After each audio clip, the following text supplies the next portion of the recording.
Chairman, sir. Honourable जो हमारे राष्ट्रपति जी हैं उन्होंने हमें रिमाइंड किया डॉक्टर अंबेडकर साहब का जो विज़न है इक्वालिटी, जस्टिस और डिग्निटी के बारे में। ये महज एक नोबल वर्ड्स ही नहीं है बल्कि ये हमारे कॉन्स्टिट्यूशन का फाउंडेशन इसी पर है। लेकिन इन बातों का जो टेस्ट है वो तब देखा जा सकता है इन आइडियाल्स का, न कि सिर्फ भाषणों में, स्पीचेस में, बल्कि मुल्क में जो लोग हैं, खासकर गरीब लोग हैं और दूर दराज इलाकों में जो लोग रहते हैं, जिनसे डेमोक्रेसी काफ़ी डिस्टेंट है और जो इक्वलिटी है वो कंडीशनल है उनके लिए। उन पर जब हम देखते हैं कि इन पर उनका क्या असर होता है, तब इस स्पीच का मायने हमें नज़र आता है। मैं रियासत जम्मू कश्मीर के एक हिस्से से आया हूँ, रिप्रेजेंट करता हूँ इधर इस हाउस में रियासत जम्मू कश्मीर को। हमें यहाँ पर बहुत कहा गया कि डेमोक्रेसी रिटर्न हो गई है, नॉर्मल सी आई है और डेवलपमेंट जो है उसने तेज़ रफ्तार पकड़ी है। लेकिन मैं ये कहना चाहता हूँ कि इलेक्शन भी वहाँ पर हो गए और मैसिव लेवल पर लोगों ने अपना योगदान दिया वोट के हिसाब से, वोटों में वोट के लिहाज से हाई पार्टिसिपेशन भी हो गई। लेकिन मैं इस सदन को ये कहना चाहता हूँ कि क्या मतलब है उस इलेक्शन का अगर वो पावर वोटर्स के पीछे नहीं चला। इलेक्टेड गवर्नमेंट उधर है रियासत जम्मू कश्मीर में, but only in form without powers, और सारे पावर्स जो हैं वो एक एलजी के हाथ में थमा दिए गए हैं। जो रियासत जम्मू कश्मीर की जो डेमोक्रेसी है, it is only for symbolism. लोगों ने वोट दिए लेकिन लोग रूल नहीं करते हैं। They speak but they are not heard. Is this the vision of doctor Ambedkar, जिसके बारे में हमारी जो सदर साहब हैं, राष्ट्रपति हैं, जिसके बारे में उन्होंने यहाँ पर जिक्र किया है।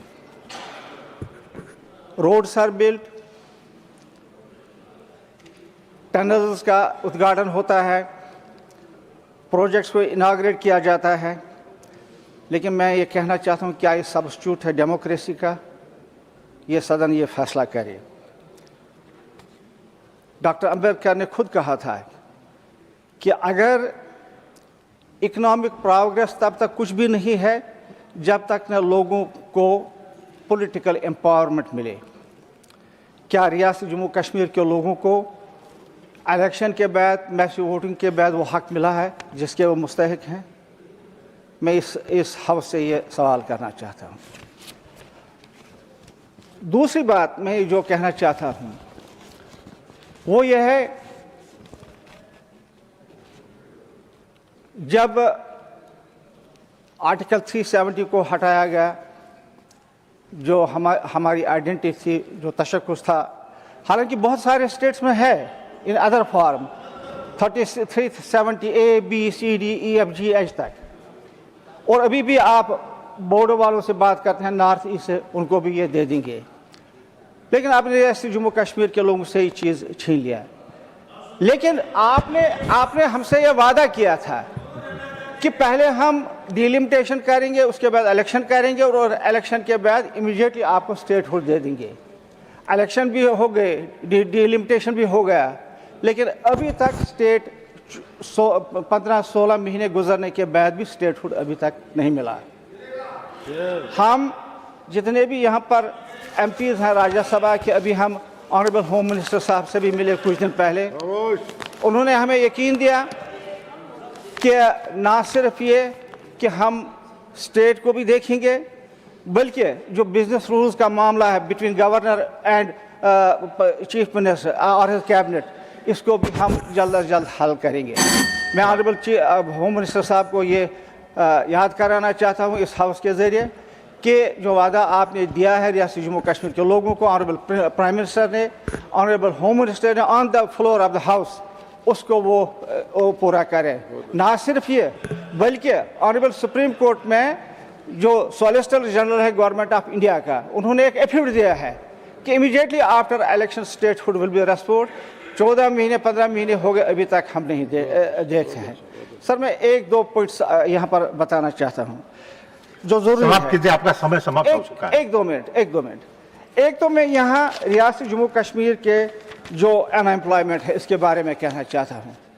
3,60,000 बच्चे वहाँ पर पढ़े लिखे बच्चे बेरोजगार हैं, जिसमें करीब 66,000 ग्रेजुएट्स ही हैं और 47,000 पोस्ट ग्रेजुएट्स हैं, और उससे भी ज़्यादा है, लेकिन बेकारी बहुत ज़्यादा है।